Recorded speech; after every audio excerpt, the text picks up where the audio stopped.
What's up, and welcome to the DualSense podcast. This is episode 127. I'm one of your co-hosts, Jason.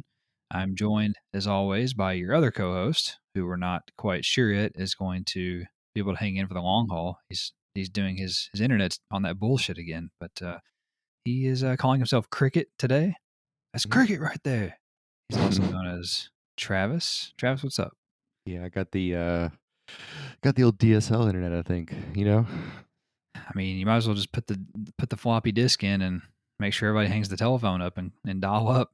Yeah, last week my 10-hour AOL disk ran out, so Well, you can always try Juno. You know, you can get the Juno disk and just keep cycling through all the different variety of providers. yeah, I still have a Netscape one in the back. There was AOL, Netscape, Juno. Oh man, I feel like there was another one. That was back in the day. Yeah, it's weird that the disk would give you time. I still don't understand how that worked. Yes, same. Well, we were talking just before hitting record about Pop-Tarts. And I had a little strawberry Pop-Tart before we've started recording here, and you asked me if I had toasted it. I said, no, never. Only madmen toast Pop-Tarts. Mm-hmm. And you said you have toasted Pop-Tarts, and you said this is a gourmet version of Pop-Tart. Yes? Yes, I used to almost exclusively toast my Pop-Tarts. Exclusively. You just drop them in. I did not know this about you. Yeah, they warm them up. It's like a toaster strudel, but harder. I bet. It's lovely. I'm like a toaster strudel, but harder. Well, I remember the first time that I ate one that wasn't toasted, I felt like a peasant, so... Now, toaster strudel obviously has to be toasted, and those are wonderful, by the way. Right. Pop-Tarts? It's similar. It's similar. Just try one. It's an experience in and of itself. Because sometimes they crisp up a little bit. You know what I mean? Like you are toasting them, so that must make sense to toast. But you get the idea. I don't know. It's one of those things about me where I've been alive for 33 years. I've never once had a toasted Pop-Tart. Why start now? I almost feel like if I did, I'm not being true to myself. It's okay to try. It's okay to try new things. It's not like I'm asking you to make out with a man. I mean, to each his own. That's certainly not for me. I mean, that certainly is not for me. So the other thing I wanted to let everyone know is that I have my cup of coffee here with me. Mm-hmm. That's not news in and of itself, but we haven't discussed this on the show, but I have made the switch to French vanilla creamer because, as people may remember in the lore of the show here, I typically have Hershey's chocolate caramel, but they've quit making that. So I've had to switch to French vanilla, and it's wonderful. Oh, I can't imagine why they quit making it. French vanilla is certainly more manly. I like the idea that the show has lore. That makes me happy. I mean, 127 episodes. I think we can say that there's lore behind this show. Yeah, it's probably as in depth as Lord of the Rings or Skyrim. At this point, surely. Sure, we're like Titanic. We're 2 cassette tapes, 2 VHS tapes worth of lore. And my internet's trying to get on the fucking door with Rose. There's not enough room. Yeah, it is. Just get you a new box. It's time. Make it a Christmas gift to yourself. Not your wife. I mean your internet box. So anyway. Okay, Travis. Anyway, we are a weekly podcast where you and I get together and discuss all things PlayStation, like news, rumors, new game releases, and much more. We do it all in under 90 minutes, and we post new shows every Monday on all the usual podcast services around this earth, as well as the YouTube, if you prefer to listen there. We also share gameplay videos on YouTube, and the most recent one I have on there, I think, is Firefighting Simulator. That was probably last week. I'll talk a little bit more about that later, but we do put some gameplay videos up there. We're also on social media, of course. Our primary feed is Twitter, where we go by @TheDualSensePod, but we're also on TikTok, Instagram, Facebook, and we have a blog, which is called thedualsensepodcast.wordpress.com. So please find us and chat some PlayStation with us. We'd love to hear from you. And as a matter of fact, Travis, someone who listens to the show, he tagged us in a reply this week, which I thought was cool because someone was talking about What game was it? The Callisto Protocol. Someone was talking on Twitter about is there going to be DLC or something for this game? And the listener tagged us and said, yes, there is going to be. I heard it on the DualSense pod, which was pretty cool. Nice. Yeah. So, yeah, we're just bringing the news of the PlayStation world to the people. Yeah, and this first news nugget is the longest nugget in the history of the fucking show. Oh, Look, did I make a mistake? no, it's number 1. It's literally a page. Oh. It's The literally first story. it's 2 pages. Hey, it's what we do. All right. Let's without further ado here, let's jump into this big number 1 news story, as you said. Number 1, the Game Awards were held this week, Travis, on Thursday, December the 8th, and it was a pretty solid show overall. Actually, probably one of the best, I would say. Here's a rundown of everything PlayStation related that was announced. And I'm going in order of chronologically here. So I started watching in the pre-show, and this is everything from start to finish that was PlayStation related. So here we go. First thing was roguelike game Dead Cells announced a new batch of Castlevania themed content called Return to Castlevania. It's coming in the first quarter of 2023. Returnal was finally announced to be coming to PC in early 2023, the poorly kept secret that Returnal was coming to PC. A new gameplay trailer was shown off for Horizon Call of the Mountain as well during the pre-show. It looks pretty cool. Viewfinder was announced for PS5. It is a unique-looking art puzzle game where you use like a Polaroid camera. It's kind of neat. Hellboy Web of Word was announced for PS4 and PS5. It is a roguelite action game. It looked cool, and I'm pretty sure that Lance Reddick is voicing Hellboy in the game. What's a Lance Reddick? He's the guy who he's the hotel concierge in the John Wick movies. Ah, yeah, okay. I knew his name but didn't know his face. Yeah, I knew you would know him from them. But he's of course known for The Wire, and he's Silence in Horizon Forbidden West. And then after that, we got a new gameplay trailer for Atomic Heart, which admittedly does look pretty cool, but it's from a Russian studio, and I don't know about that right now. As a matter of fact, they held some type of like reveal for the game, and they did like the full on like Russian. I don't know. It was weird. I don't know what they were trying to do, but it was a really weird time to be doing it. I'll try to find a picture and send it to you. Was that when they were sending Brittany Griner back, or was that right after? Is that how we got the we traded her for the trailer, right? Maybe. So after that, we got a new gameplay trailer for Scars Above, and it's launching February 28th for PS4 and PS5. A new hide and seek game mode was released for Among Us on Friday, so yesterday, the 9th. Adventure game After Us was announced to be coming to PS5 in the spring of 2023. Street Fighter 6 showed off a new gameplay video that looked pretty cool and introduced mini games, the first footage of the mini games. After that, Christopher Judge was announced to be the winner of the award for Best Performance as Kratos in God of War Ragnarok. Supergiant Games announced their next game, which is the first sequel that they've ever done. It is going to be Hades 2. It wasn't necessarily announced for PlayStation. It was just announced to be coming into early access for PC in 2023, but it surely will come to PlayStation at some point. After that, Ken Levine, the creator of BioShock, announced his new game called Judas. It is coming to PS5 at some point in the future, and you can wishlist it now. It's from his new studio called Ghost Story Games, and it looks very much like BioShock, in my opinion. It looks cool. It looks interesting. A new trailer for Destiny's next expansion called Lightfall was shown off. And then after that, we got a new trailer for Suicide Squad Killed the Justice League that featured Batman. And it was a tribute to Kevin Conroy, who they announced will play his final role as Batman in the upcoming game, which is scheduled to release on May 26th, they announced. The Last of Us Part 1 was announced to be coming to PC on March the 3rd. And for some reason, it will only cost $50 upon release, as opposed to the $70 that it is on PS5. It's interesting.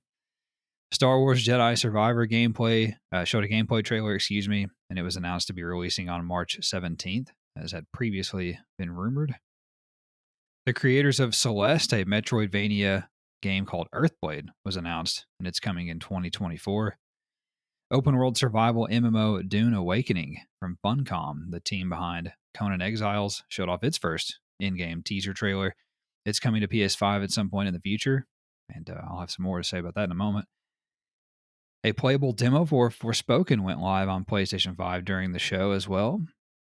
And then a new trailer for Genshin Impact was shown off. Some new content, I think a new character coming to that game. And then, of course, Hideo Kojima finally announced Death Stranding 2. He showed up live in person to show off a cinematic trailer for the PS5 game. After that, first-person RPG Immortals of Avium was announced by EA from a group of former Call of Duty and Dead Space developers. It's coming in 2023 to PS5. It's a magical shooter, is what they're calling that. Looks cool. After that, God of War Ragnarok won the award for Best in Narrative. And then we got a Tekken 8 gameplay trailer that was quite impressive. And then Airship Syndicate and Digital Extremes. Digital Extremes, of course, is the developer of Warframe. Announced that they're bringing dungeon crawling action RPG, free to play, I should say, cooperative RPG Wayfinder exclusively to console on PS4 and PS5 in 2023. You can sign up to play the beta next week on December the 13th, although I've since discovered that that is a PC only test and that apparently there is a PlayStation test going live in January. And then we saw a stunning looking VR game called Behemoth, and it was announced for PSVR 2. It actually was announced in October, but I didn't see anybody talking about it. It looks like a cross between Dark Souls, Skyrim, and Shadow of the Colossus. And it was just a cinematic trailer, but it was still impressive. Diablo 4 showed off a cinematic trailer and announced that it's launching June the 6th. You can pre-order now for early beta access. And then after that, Travis, Gran Turismo 7 won Best Sports and Racing Game of the Year. And then the rumored Burning Shores DLC for Horizon Forbidden West was revealed with a trailer. It's set in Los Angeles, and it's releasing on April the 19th. It's coming exclusively to the PlayStation 5, as developer Guerrilla Games said it was the only way the team could achieve their creative vision for the expansion. It's interesting. After that, a new sci-fi multiplayer online action RPG from Bandai Namco called Blue Protocol showed a new trailer. It will release on PS5 sometime next year. Looks fucking dope. Hardcore third-person survival shooter Remnant 2 was announced after that with a gameplay trailer, and it will be coming to PS5. Transformers Reactivate was announced, and it is a co-op action game coming to consoles in 2023 from Splash Damage. And then this is a great one. Company of Heroes 3, the World War II real-time strategy game that has historically only been on PC, was finally given a console release date of February 23rd for PS5. And then a new action RPG from developer Don't Nod called Banisher's Ghost of New Eden was revealed. It's releasing in late 2023 for PS5. Warhammer 40,000 Space Marine 2 was revealed for PS5 with a new gameplay trailer. And then a new gameplay trailer for Meet Your Maker was shown, and it is releasing on April the 4th on PS5 and PS4. God of War Ragnarok won the award for Best Music and Accessibility, both of those awards back to back. And then Crash Team Rumble is a competitive multiplayer spinoff that was announced, and it's heading to PS5 and PS4 in 2023. After that, we saw a new gameplay trailer for The Lords of the Fallen. And then 505 Games revealed their organized crime game, Crime Boss Rocket City, which is releasing March 28th, actually for PC, and then later in the year for PS5. And it features a plethora of 1990s movie stars like Michael Madsen, Danny Trejo, Kim Basinger, and a bunch of people. Oh, and Chuck Norris. Could I forget Chuck Norris? Jesus. Yeah. We'll talk about that. That's a cooperative heist first-person shooter, like Payday. Anyway, so after that, God of War Ragnarok won Best Action Adventure Game. Stray won Best Indie Game. And then a trailer for Modern Warfare 2's first raid event was shown. It's coming on December the 14th. It was cool. And then a trailer for the Phantom Liberty expansion was shown off for Cyberpunk 2077, and it featured Idris Elba joining the cast, playing a character named Solomon Reed.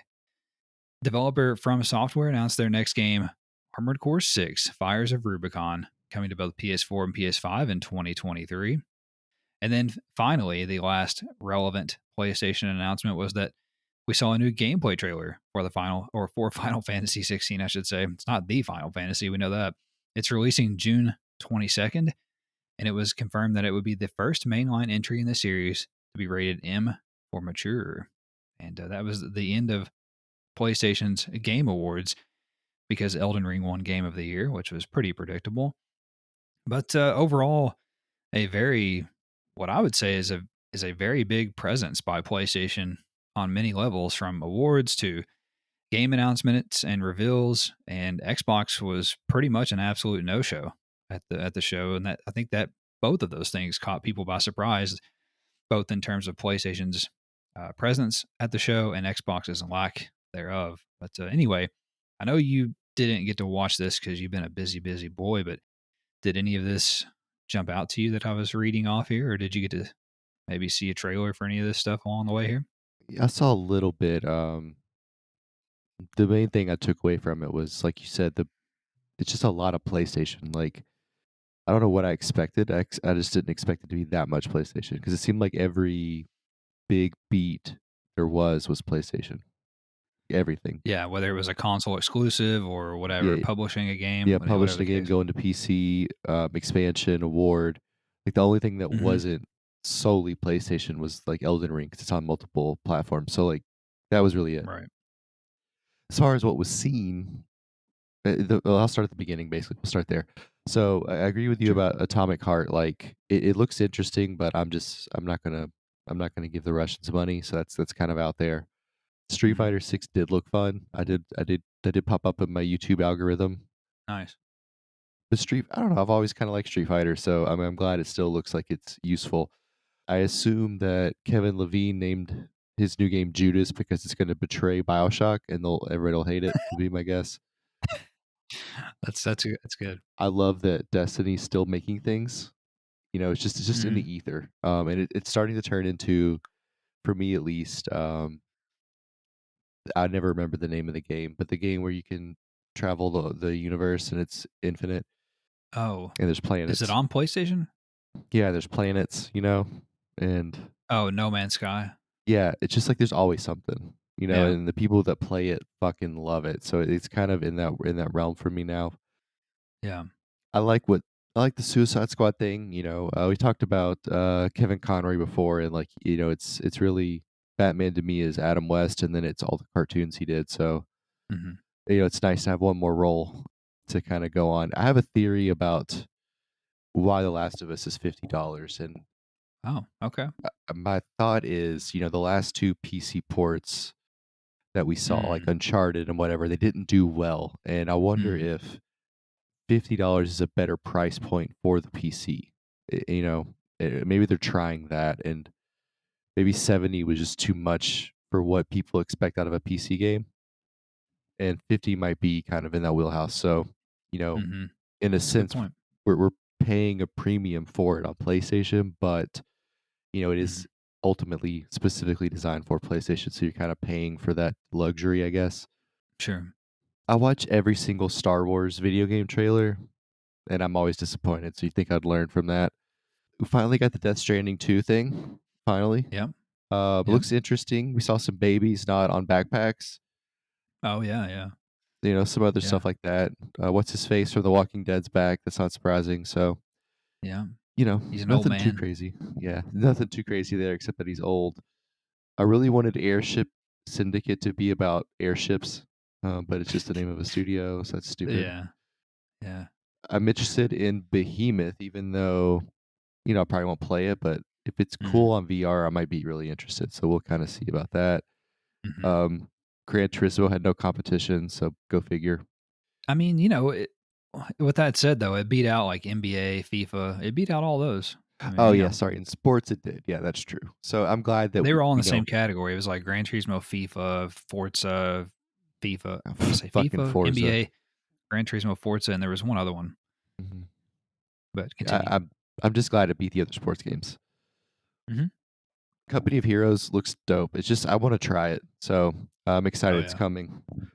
We'll see how that goes. What else do we got? You sent us a trailer about Crime Boss, which I haven't watched yet, but if Uh-huh. it's co-op heist and mob stuff, I'll definitely end up getting it. So 100%. I did. I noticed the cover art and I saw Michael Madsen. I was like, "What is this? Like, what?" But it's awesome, so I love it. Yes.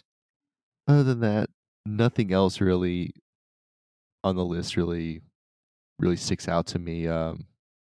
God of War Best Action, Stray Best Indie. That's great. I'm glad that we won the Best Indie game, but yeah, that's about it for me, really. Nice. That was a good little rundown. I'll give the people my rundown now. Like I said, there was a lot. This was a good show. This is a good show. Very good. I One of the best game award shows that I can remember. I think they've been going on for like 8 or 9 years now. So that's saying something at this point. But I'll just kind of go down the list here as well. Returnal coming to PC, very poorly kept secret. We've known about that pretty much for a while now. Call of the Mountain still looks pretty good. Excited to check that out in a couple months. Like I said, the Viewfinder game I thought looked interesting. It's like you take a Polaroid and then you like walk into the Polaroid and you do that to you manipulate the world in that way to solve puzzles. I thought that was neat. It's interesting. The Hellboy game looked kind of cool. Had a cool art style. Had like that cell shaded. It kind of had the same art style as that John Wick Hex game. I know you played that one. It kind of looked like a That's dope. similar art style. Yeah. Atomic Heart, like I said when I was reading it looks good, but I just after seeing that event that they did where they went like full blown like Russian with like the red banners with like the sickle and the God, what's the other thing? The sickle and the whatever their little communist bullshit symbol is. Like they went full blown like Russian shit. I'm just it's a bad look. It's a bad look. So I don't know about that. I mean, I know that's part of the game, but I don't know. Anyway, let's see here. Street Fighter 6, you're right. It does look cool. I've never been like a Street Fighter guy, but it does look cool. It looks fun. Let's see. Christopher Judge winning best performance. That's, I think, pretty well deserved. Really into Hades, so whatever. I'm interested in Ken Levine's game, Judas. It looked good. But the problem is that I've also never been a Bioshock guy. I've tried multiple times to play the original and just has never clicked with me. And I know that's Mhm. sacrilege to a lot of people because it's widely considered one of the best games ever. But so I'm a little trepidatious for that reason that it looks like Bioshock, in my opinion. So Well, people like shitty movies, so true, true.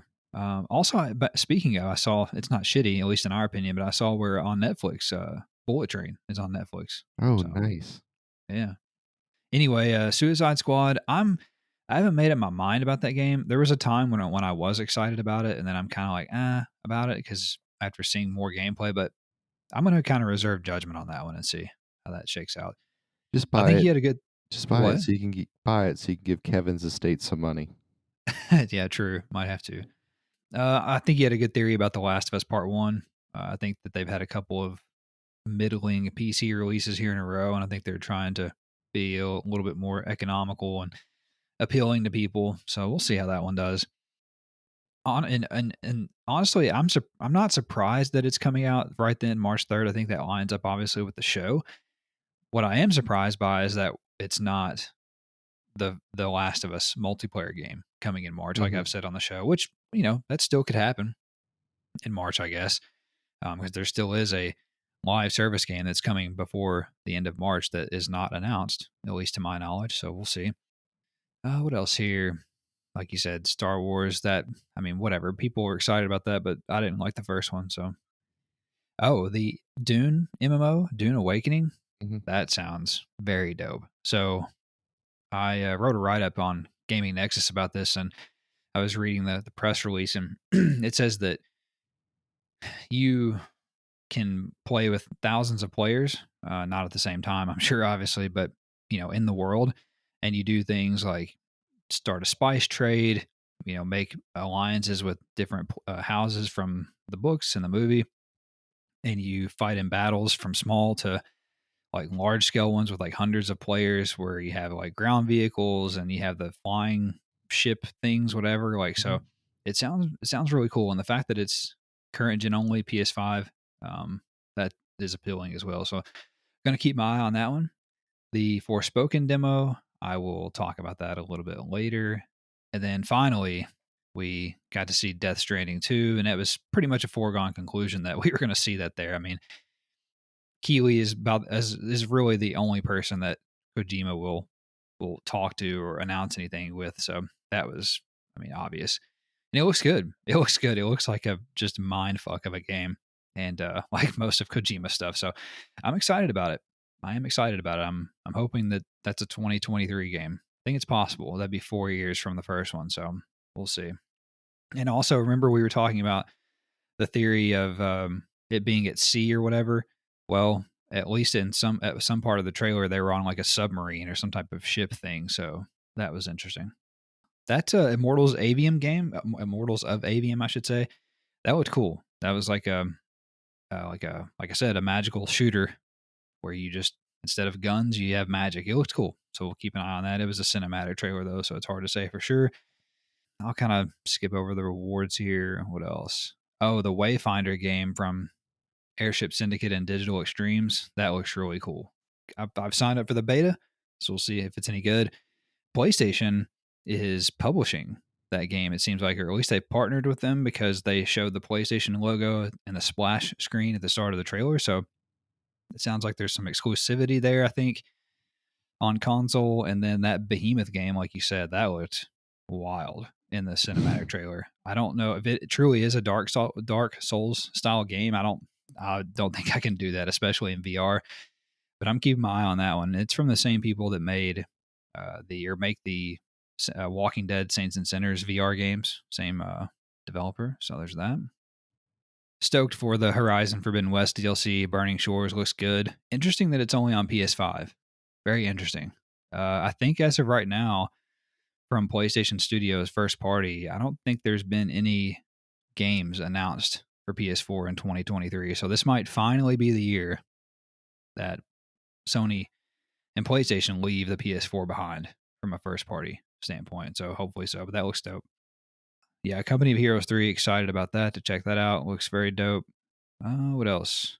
That Banisher's Ghost of New Eden looked cool. This was a great show, man. They had a lot of good reveals. That looks cool. Warhammer looked cool. And then, of course, Crime Boss Rocket City looked dope. I cannot believe they got all those actors to do this freaking video game. That's outrageous. And it can be played in single player or with up to 4 players in co-op, is my understanding. So that'll be fun. Yeah, the Phantom Liberty expansion looked good for Cyberpunk. All kinds of goodness. All kinds of good shit. So those were all the things that stood out to me from what I would say is a very good Game Awards show this year. All right. Number 2. It just never ends, Travis. Keeps on coming. Microsoft announced this week as part of a PR Blitz to assuage regulators across the world that they have entered into a 10-year agreement to bring Call of Duty to Nintendo platforms once the deal closes. They also announced that Call of Duty would remain on Steam for the next decade as well, in a further effort to suggest that they mean no harm to others with their acquisition of Activision and to flip the PR pressure back onto Sony. Microsoft also said that they are willing to sign the same 10-year deal with Sony to keep Call of Duty on PlayStation. In fact, everyone from Phil Spencer to Microsoft President Brad Smith were shilling the deal online this week, the latter of which said in a tweet, quote, "Our acquisition will bring Call of Duty to more gamers and more platforms than ever before. That's good for competition and good for consumers. Thank you, Nintendo. Any day Sony wants to sit down and talk, we'll be happy to hammer out a 10-year deal for PlayStation as well," end quote. Smith went on to take more shots at Sony, even comparing them to Blockbuster, as he wrote in an opinion piece for the New York Times, quote, "Sony has emerged as the loudest objector. It's as excited about this deal as Blockbuster was about the rise of Netflix. The main supposed potential anti-competitive risk Sony raises is that Microsoft would stop making Call of Duty available on the PlayStation. But that would be economically irrational. A vital part of Activision Blizzard's Call of Duty revenue comes from PlayStation game sales. Given the popularity of cross-play, it would be disastrous to the Call of Duty franchise and Xbox itself, alienating millions of gamers," end quote. Later in the week, the U.S. Federal Trade Commission announced that they were suing Microsoft to block the deal, which at the very least will be a major roadblock for the deal going through. The first court proceedings for the lawsuit will not begin until August, meaning that the Activision deal is going to take a long time to complete if it does survive the various regulatory bodies. Microsoft President Brad Smith had this to say about the lawsuit, quote, "While we believed in giving peace a chance, we have complete confidence in our case and welcome the opportunity to present our case in court," end quote. Okay. What do you make about this? And what do you make about Brad Smith's remarks here? All right. Well, I wondered how in depth we would go on this story, because you've heard it 1,000 times, but Yeah. like this is obviously a paid article for the Wall Street Journal for Brad Smith. Like it's going to be Microsoft centric. It's kind of ridiculous. His his comparison to Netflix doesn't make a lot of sense because Blockbuster had a chance to buy Netflix and they didn't. Like they didn't think it was viable. So Hmm. I don't really know what he's talking about here. But the funny part to me, when you look at this holistically, is Microsoft is trying to play two sides of the fence. Oh, yeah.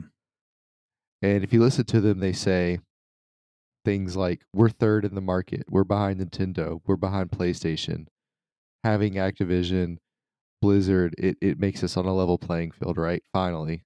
Like, we're so far behind, ignoring the fact that their parent company is like 30 times bigger than Nintendo and like 8 times bigger than Sony. Hmm. Like, completely ignoring it, which that doesn't make sense. And then on the other hand, they're trying to act like to their investors and to their fans that this purchase is this amazing thing that it's going to give them such a supreme advantage. So it's like they're trying to convince the FTC that this purchase doesn't mean anything, but they're telling their investors it does mean everything. It's like Yeah. you can't, so it's like how do you balance that out? And like when you read their comments, they're always like that. And what they end up doing is they just start basically talking shit to PlayStation because there's really no other option. They've kind of painted themselves in this corner.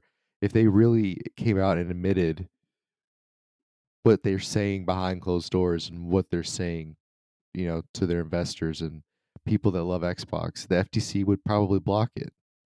But I'm not Yeah. sure it'll actually get blocked here. I think the last thing I saw was it was 2-2 here in America in the FTC. Mm-hmm. I'm not sure it'll get blocked because it's so much money. It's just such a big deal that they usually don't block things like that. Um, which you would think would be the opposite of what they would do, but they usually don't. I think Right. it's more likely it gets blocked in some of the European countries. It's just I feel like in America we have such a history of free market, quote unquote, that we've proven we'll let these monopolies exist. Aren't all the media companies owned by like four or five people, and Hmm. all the newspapers are owned by like three companies, and Yeah. basically one entity owns all the conservatives, one owns all the liberals, and that's how we're getting all this divisive politics. So Right. we don't block things, so I doubt it'll get blocked. But you know, Fair. at least in PlayStation's favor, they've made enough noise that it seems like they're going to get a pretty decent time commitment out of Microsoft, regardless. So Yeah. from that point, I guess it works out. It's just I can't get over Microsoft trying to play both sides of the fence. Like it just doesn't make sense to me. Like it just I don't know, it's kind of funny. It just seems like they've missed the boat a little bit on the PR part. Like we always see that a lot with companies, and I've never really understood that because I don't think PR is that difficult. Yeah. It's really not. Yeah. If you're just transparent, and most of the time you're okay. Yeah. So, but anyway, I mean, I just don't get it, but it's fine. Yeah. I listen. We've talked about. I'm tired of talking about this, but the reality is that it's news. It's big news, and it's going to drag out for the next year. So this certainly won't be the last time we talk about this, especially when there's something worth talking about, which in this case, I think there is because obviously the FTC suing is a big deal. Whether or not it actually gets held up is another question in and of itself. People seem to think that it won't.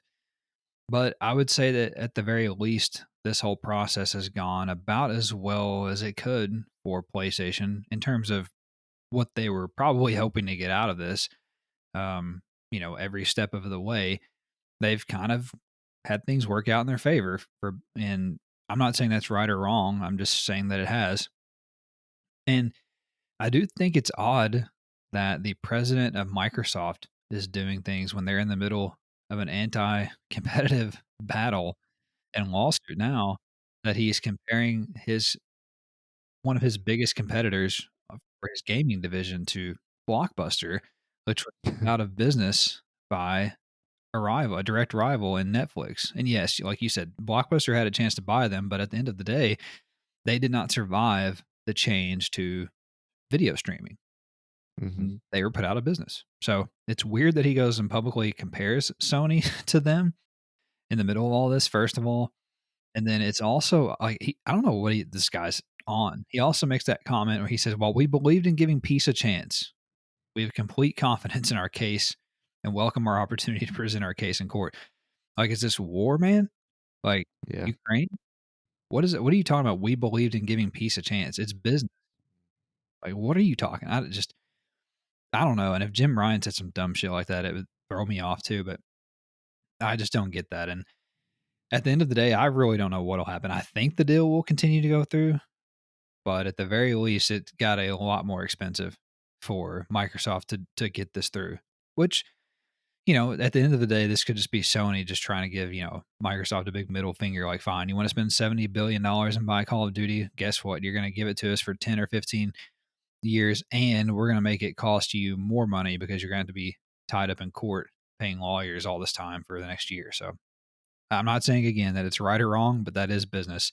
And regardless of what we as gamers think and how annoyed one side or the other is, stuff like this happens every day in other industries around the world, everywhere. And it's business, it's corporate business. So it is what it is.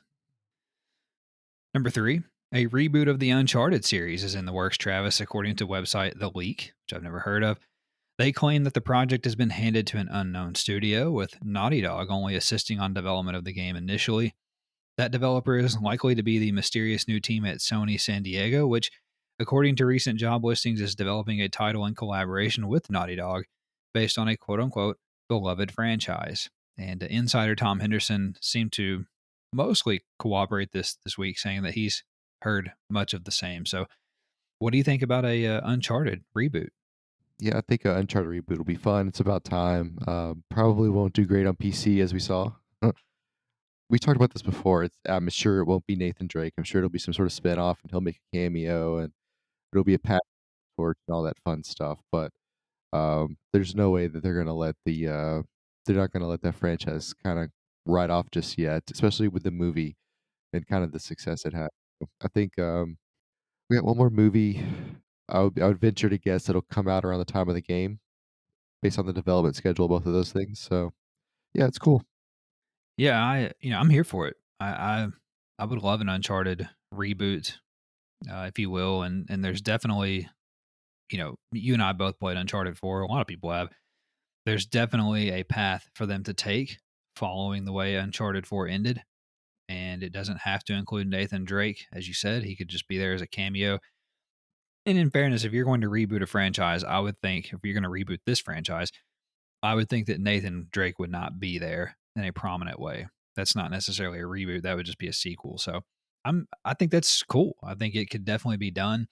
And like you said, it they can't let the franchise go. They're making movies about it now, and it's extremely popular. It's one of, I mean, if you think about PlayStation, I mean, especially from PS3 on, like Uncharted and Nathan Drake is one of the franchises on PlayStation. So one of the biggest. So you can't just, you can give it a break. You can rest it for several years like they've done. You can do that. But at some point, it was inevitable that they would bring it back. So I'm here for it. Should be good. Number 4, the NPD Group released their industry sales data for the month of November this week. A surge in PS5 supply combined with the strong sales of Modern Warfare 2, God of War Ragnarok, and Pokemon, as well as Sonic Frontiers, led to a 3% dollar sales growth when compared to November of last year.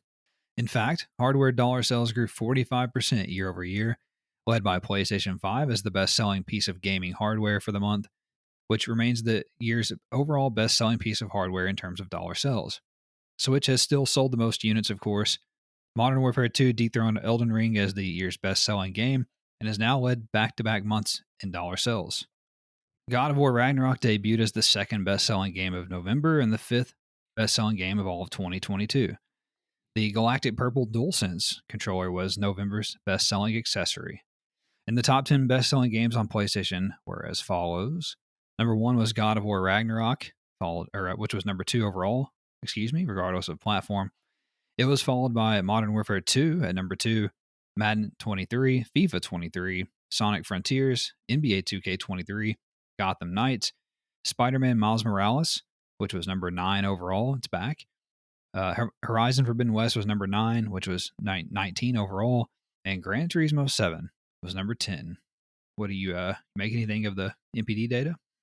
Oh yeah, like we talked about before, the percentages of hardware sales, the best selling like all that is not surprising. Mm-hmm. A little bit surprised that the purple controller is the best selling accessory. Like I just didn't see that coming. Mm-hmm. But I think it's pretty big that God of War jumped to number 2, number 5 overall for the year. I think that's a pretty big swing for God of War. We kind of expected it to be big, but that's still big. Like that's a Yeah. lot there. And Madden, not what I meant to say. Modern Warfare jump in, Elden Ring. I think that was inevitable, especially with like once we played the beta of Modern Warfare, you kind of knew like this one's kind of got its shit together. So Oh, yeah. if a Call of Duty has, if it's a 7, it's gonna sell. You know what I mean? So Mm-hmm. those two things aren't really surprising, but it's exciting for God of War. I think that's a pretty big Oh, pull yeah. for them. Yeah, it's that's huge for them, and obviously well deserved. They won several industry awards, as we mentioned. But you know what? I will say I don't think that it was a foregone conclusion that God of War Ragnarok was going to be great and sell well, especially after, like we've talked about on the show, with Horizon Forbidden West. Horizon Forbidden West, it seems at least, has not sold very well, or at least as well True. as Sony wanted to, because I don't think we've ever gotten sales figures for Forbidden West like we did with Ragnarok when they sold 5 million in 5 days or whatever. That was the last really major release, if you will. So I don't, I think there was probably reason to be skeptical about how well Ragnarok would do, especially because leading up to the game, there was a lot of that conversation, at least on Twitter, which I know isn't real life, about how, well, this looks like the same game. They're using the same boat animations. Da, da, da, da, da. So there was some of that out there from the audience, but obviously it was very well received. So that's cool and good for them. Also, one of the other things that stood out to me was that people are getting PS5s. It's obvious that PS5 supply is improving, not only from the sales numbers on the console itself, but if you look at the list, Spider-Man Miles Morales is back on the top 10 PlayStation list, but also number 9 overall after being in like the 40s on the list last month. And then Horizon Forbidden West is back on this list in 19 overall after being low on the overall list last month too. So that is an indication to me of people getting their consoles and getting these games that they haven't got to play yet on PS5. So definitely seeing more stock out there. And now that the stock issue is worked out, PS5 is they're just gonna take off from here. It's just gonna be nuts. It'll probably be the best selling system for most months from here on out, in my opinion, in terms of dollar sales. Won't outsell the Switch in units just because, but dollar sales, it certainly will. All right, along those lines, Travis, number 5, Sony also revealed November's most downloaded games on the PlayStation Store this week. On PS5, the most downloaded game was God of War Ragnarok, followed by Modern Warfare 2, Madden NFL 23, NBA 2K23, FIFA 23, Grand Theft Auto 5, Sonic Frontiers, Gotham Knights, Spider-Man Miles Morales, Cyberpunk 2077, Star Wars Jedi Fallen Order, Ghost of Tsushima Director's Cut, Horizon Forbidden West, Oh yeah. Ratchet and Clank Rift Apart, Evil West, Police Simulator, Patrol Officers, let's go, Gran Turismo 7, The Last of Us Part 1, The Dark Pictures, The Devil in Me, WWE 2K22 at 20 on PS5. And then on PS4, Modern Warfare 2 was number 1, of course, followed by God of War Ragnarok, FIFA 23, The Last of Us Part 2, Madden NFL 23, NBA 2K23, God of War 2018, Red Dead Redemption 2, Grand Theft Auto 5, Minecraft, Need for Speed Heat, UFC 4, MLB The Show 22, The Forest, naturally, Need for Speed Payback, The Hunter Call of the Wild, Gang Beast, Spider-Man Miles Morales, Horizon Forbidden West, and Ghost of Tsushima Director's Cut at 20 on PS4. On PSVR, nothing changed really. And then in free to play, the top 3 were Warzone 2.0, no surprise there, Overwatch 2, and Fortnite. Okay. Anything stand out to you? I refuse to report on PS4 anymore, so God of War is the least surprising on the list, obviously, and then we have our usual GTA Sports and Call of Duty. I think that'll be Mhm. our top 6 there. They'll be there for a while. The most surprising thing to me is I don't remember what Evil West is, but the most surprising thing to me is Police Simulator's on this list, but Need for Speed is not. I think that's very interesting. Well, it came out in December the 2nd, so just remember we're Oh, not there yet. anyway, that'll be Yeah, this is just surprising to me November. next month. That's But it's funny. still wild to me that Police Simulator is on there. Like, it just if you just look at Gran Turismo's right underneath it, and you look at the development cost of those games, I know. and the quality of them, and then I don't know, it's just funny to me. Man, I love that. I mean, as I reviewed it for Gaming Nexus. I gave it an 8, and it's wonderful. It's a great game. I'm so happy that it's 16 on the list. That's awesome. I did not expect that at all. Because normally it's the simulator games are like the ones that really like take the world by storm, like Power Washing Simulator. Those are the ones that make the top download and top sales list and whatever. So the fact that Police Simulator was on there, I love it. That's great.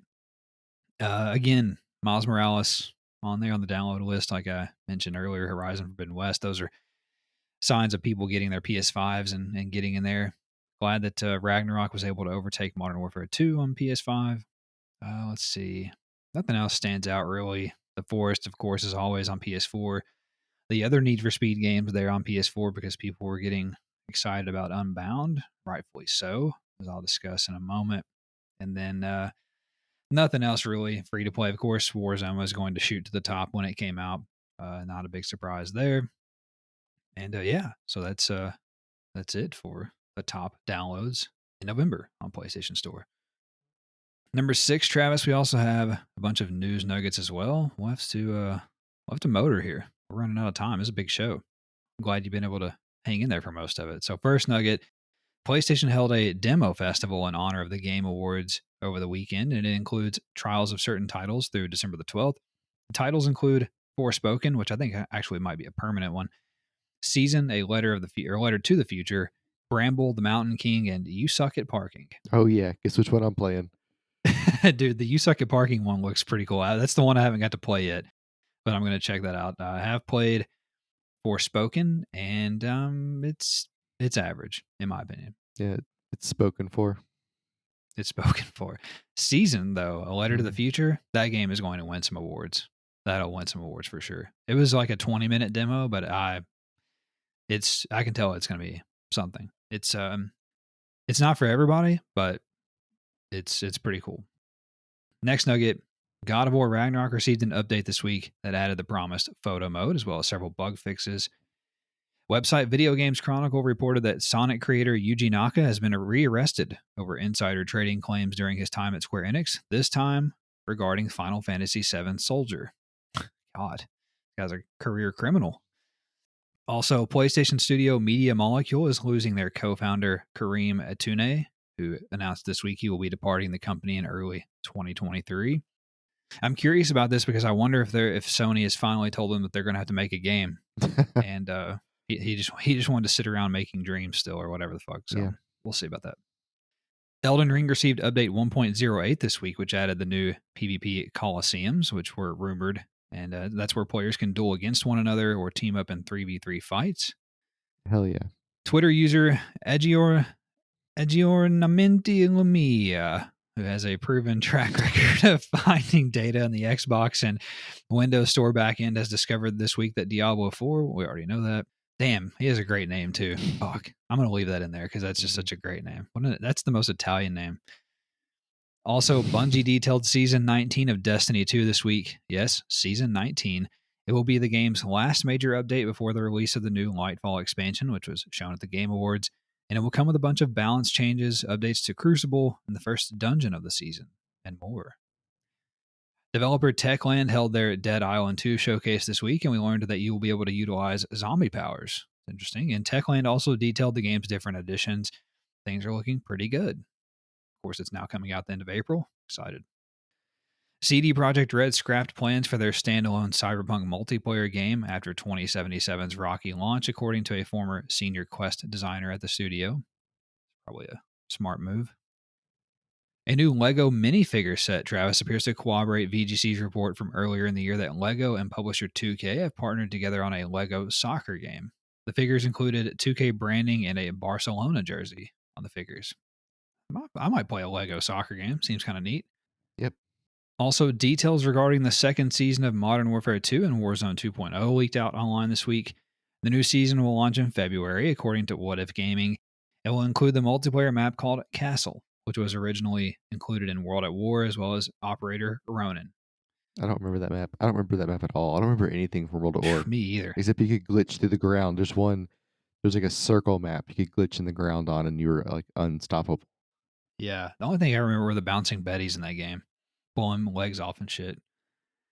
Also, a second full-length trailer dropped this week for HBO's The Last of Us. If you're interested, I'm going dark on that game, or that show, I should say. Pedro Pascal's in it. Really? Oh shit.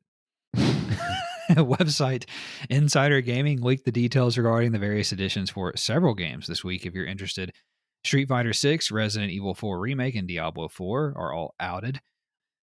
A new job listing at Call of Duty developer Treyarch has confirmed a new map will be coming to Warzone 2.0, as well as some sort of zombies mode in the future. Website Gaming Nexus reported that Bicycle Road Trip Adventure Game Season, A Letter to the Future, is releasing January 31st on PS4 and PS5. PlayStation Plus subscribers can enjoy a 10% pre-order discount, and this, of course, has now been confirmed because it's live and you can do it. But for a while there, it wasn't. I got a notification on my PlayStation app, and then I opened it, and it was like, oh, it's January 31st, and it hadn't been announced yet. So, all right, the Hunter Call of the Wild got a new Alpine Mountain Reserve DLC this week, alongside support for 60 frames per second on PS5. And yes, I'm going to be checking that out at some point. Fortnite introduced a new Unreal Engine 5 features this week that are available for the first time in any game.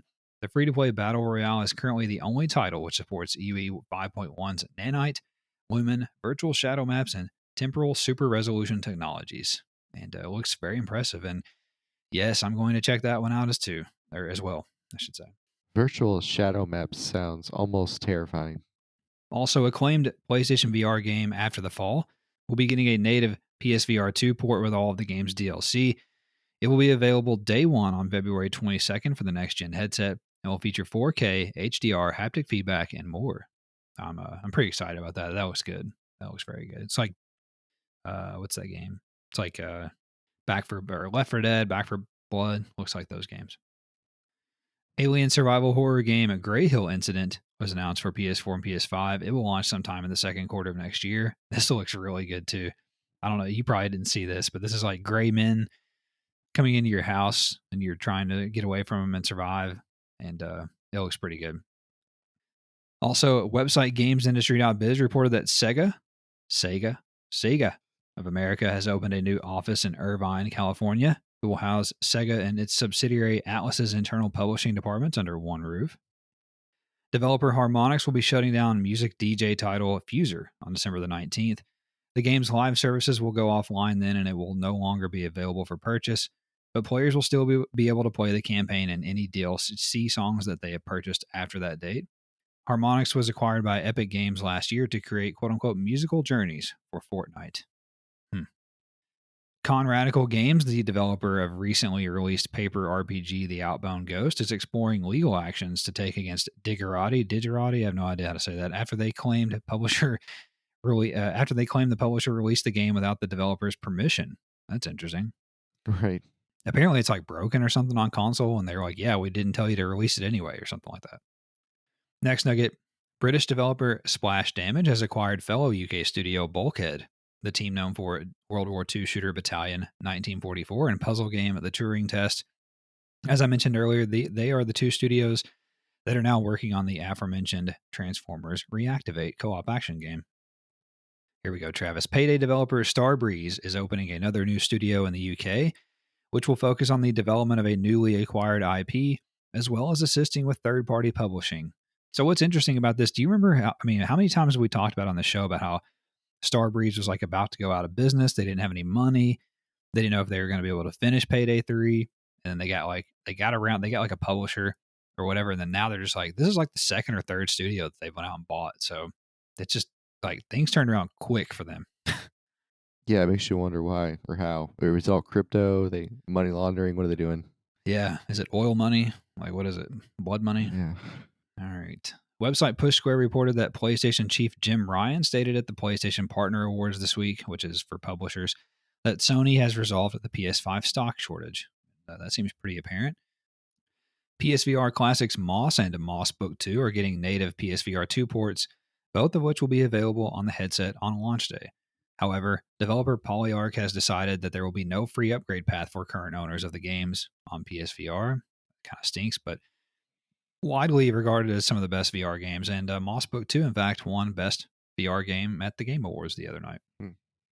Also, dystopian automated worker game The Last Worker will be getting full PSVR 2 support and a pancake mode for PS5. It also appears that the previously announced PS4 version has been canceled. Shit canned, as we say. Farming Sim Across the Valley will be coming to PSVR 2 as well in early 2023. It looks interesting.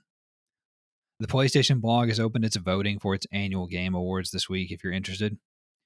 Bandai Namco has trademarked Tales of Arise Beyond the Dawn in Europe this week, which certainly sounds like a DLC of some sort. GTA 5 and GTA Online are getting ray traced reflections on PS5 later this month. Oh, wow. You can do all that shit to GTA, but nothing to Red Dead, huh? Mm-hmm. Red Dead 2. That's cool. Acclaimed indie game Grease, I think that's how you say it, is getting a native PS5 version on December the 13th, featuring 4K at 120 frames per second. I'm intrigued by that. Apparently, it's pretty good. Also, Monster Hunter Rise will only be released digitally on PS5 and PS4 when it releases on January 20th. GTA Online, in addition to ray tracing, is getting a new story content next week called Los Santos Drug Wars, which will apparently be a 2-part update. Again, why not Red Dead 2? The popular Train Sim World 3 is getting a Christmas-themed expansion called Holiday Express on PS4 and PS5. It will cost $8. If they have any monorails? It's set in a 1980s children's bedroom. You drive the little toy trains around Christmas trees and shit. I'm not joking. Okay. Also, Bandai Namco has announced a Sandland gaming project based on the short series of Dragon Ball artist Akira Toriyama. People are excited about that. 2 PlayStation Plus extra tier games have been patched to now properly work on PS5 this week: Assassin's Creed Chronicles India and Chronicles Russia. Character action game Wanted Dead will not release until February 14th on PS5 and PS4, but an in-game arcade minigame called Space Runaway will be coming to PS5 as a free download as a tease for the full game.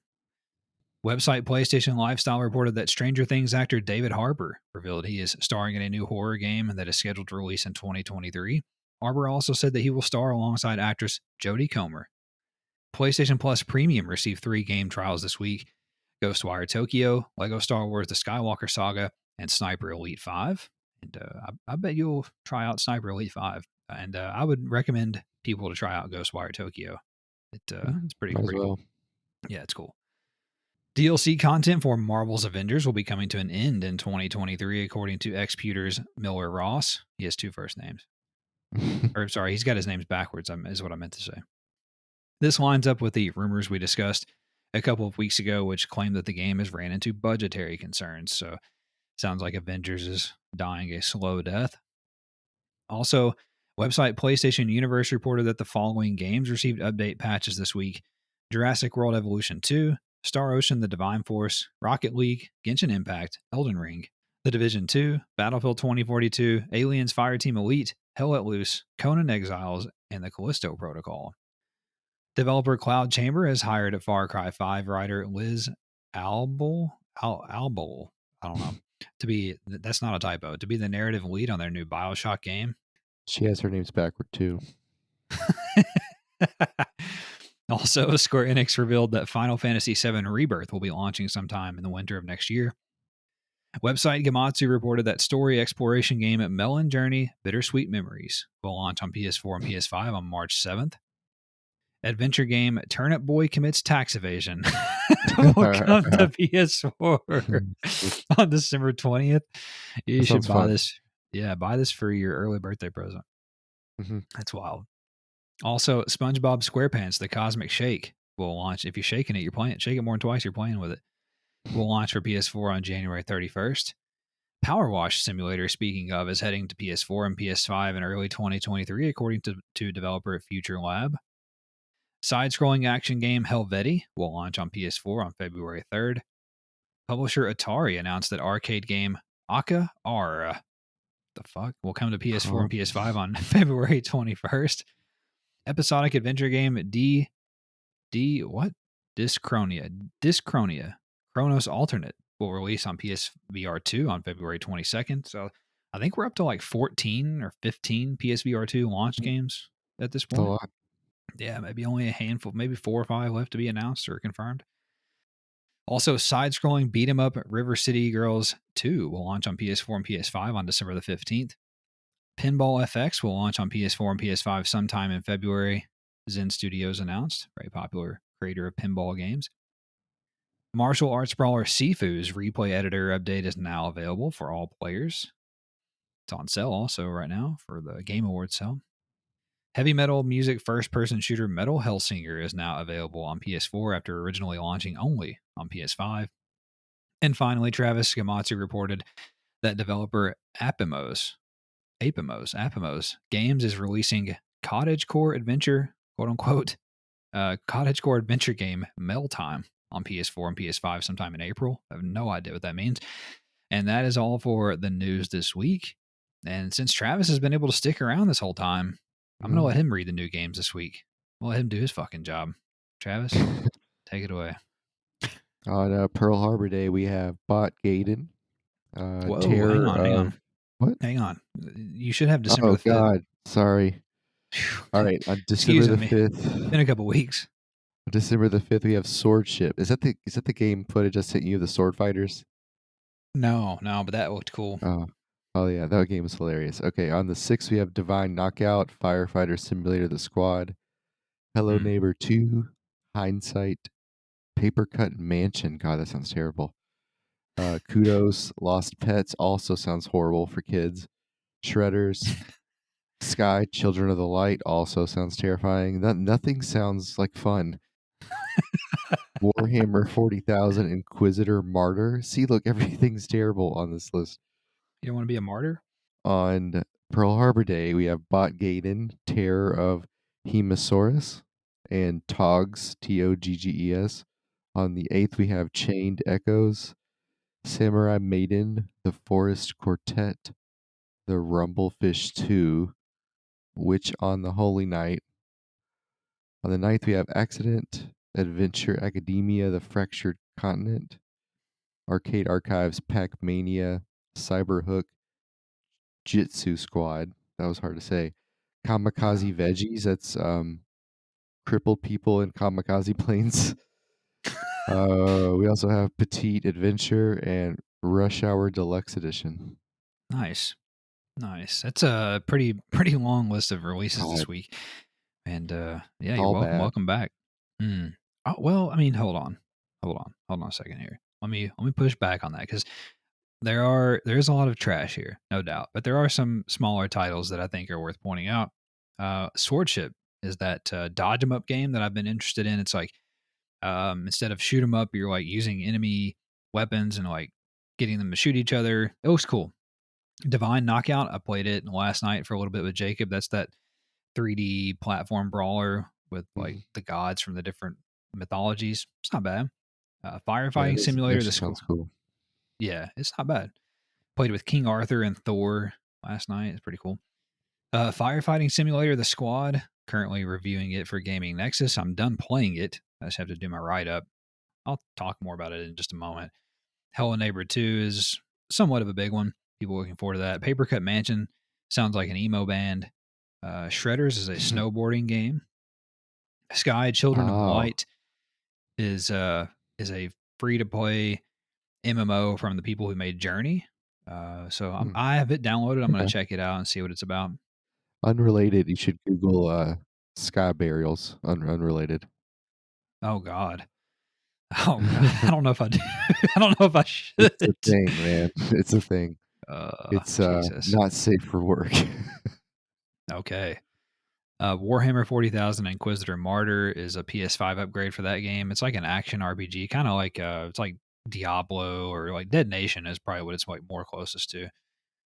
And Terror of Hemosaurus looks cool. I've talked about that before on the show. We've mentioned it when it was announced. It's like that. It's like the Rampage games of old, where you're like a big Godzilla thing and you're destroying buildings and eating people and throwing police Yeah. helicopters and stuff. Mhm. Pretty interesting. Chained Echoes looks cool. It's like a JRPG. It's a Western made JRPG Mm. that is getting decent reviews. And then what else here? That's about it. That's about it. We'll call it good there. So some stuff out there, but a lot of it is whatever. Like Travis said, like kamikaze veggies. What the fuck ever. All right. So that's all for the new games this week. And we'll start to wrap the show up here like we always do by discussing what we've been playing. I literally think Travis has played zero. I don't know. I'll ask him and we'll Mhm. find out. But Travis, have you played any games in the last 2 weeks? I played 0. I played Wordle, if you count that. Oh, okay. I would enjoy the Gran Turismo had some really cool races the last 2 weeks with these like kind of different cars, and they've added a few cars. There's an update next week too with 5 new cars, and they've also added Road Atlanta to the race finally. So they've added some really cool stuff I want to try, but I just haven't had the time to do it. So that's kind of unfortunate. But looking forward to that, and hopefully tonight I can function long enough to shoot people or something. I That's the hope so. plan at least. So, and I don't have to Good. go into work until midnight tomorrow, so maybe I can find some Oh, time to play tomorrow a little bit. So, oh, yeah, I mean, ooh. God, I mean, it really sucked. I had based off of what was on Gran Turismo, I would have had a good chance to win some races, but that's okay. It'll be fine. I'm very interested in Need for Speed. Uh, I read your review. It sounds really good. It sounds fun. It looks really cool. I actually really like the art style more than I thought I would. I think Yeah. if you turn the art style off, it would really take away from the game. I think the addition of that kind of set it apart, which is, I think they achieved all their goals by adding in that art style, although it was a bit controversial. Like, I think it was a really good decision. And I watched some gameplay online of kind of the campaign, and I watched some multiplayer, and like it looks like what you would want. Like, it looks like fun. It's Need for Speed Hot Pursuit had the best chase model aside from Driver that I've ever played on when it came to running from police and stuff like that. And Yeah. Yeah. I have a deep seated need for a game like that again, just like you do for so. I'm not sure we'll get it again because GTA Hmm. is a different level. It's not the same thing. Um, Yeah. because those Hot Pursuit games and Driver, like they literally, they just they chased you without a soul, like Oh, yeah. no self preservation. That was why it was so much fun. Oh, yeah. But this game has some. I could just tell by watching this Need for Speed footage that the game has. I guess you'd call it a soul that the other ones have been missing for a while. So that's good. Yeah, I think that's a good way to say it. The cops in Need for Speed Unbound definitely want to fucking murder you. And I said that in a very PG way in my review, but Yeah. they want to fucking destroy you.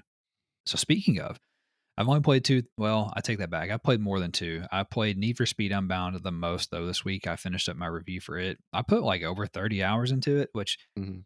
I'm sure is way too long for a racing game.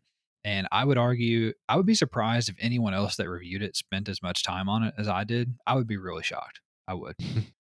It's a wonderful game. I gave it an 8.8, which for us is class leading. So one of the best racers out there. I think it's one of the best games I played this year, no doubt.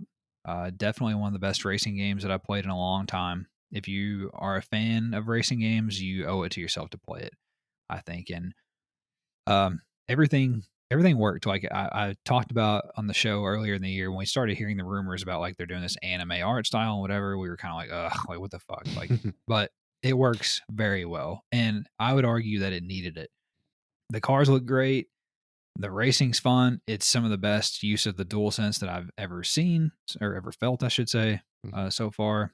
Every car has different shifting pattern on the right trigger, which is dope, and it changes depending on how you tune the car. The haptics, every traffic cone I ran over, I felt it individually, which is really cool. Yeah, it's dope, man. It's definitely what I would say is a must play if you like racing games in any shape or form. So the other thing that I've been playing mostly is Firefighting Simulator. As I said, I'm finished up with it. I've just got to do my write up. It is definitely not as good as Police Simulator that we mentioned earlier. Definitely not anywhere near that. It's just, well, I'll say my full thoughts, but I'll leave it at right now. It's not as good as Police Simulator. The other things I've been playing, I played some Dying Light 2 with Jacob last night, Hmm. and it's the further you get into it, the better it's getting. It's pretty good, and it looks a whole lot better since they did that like graphical update a month or so ago. So hopefully I can play some more of that with him along the way here. And there was something else. I played the season demo, like I said. Already talked about that. Played the Forspoken demo, and what else? Played Divine Knockout. Already gave my thoughts on that. It's pretty neat. Hmm. We were playing us two against two AI characters, and they were beating us sometimes. So, but that was cool. It's free this month on PlayStation Plus. I feel like there's something. Didn't play any Battlefield, which is a shame because I need to get some of those challenges or whatever. Excuse me. Did not play any Modern Warfare.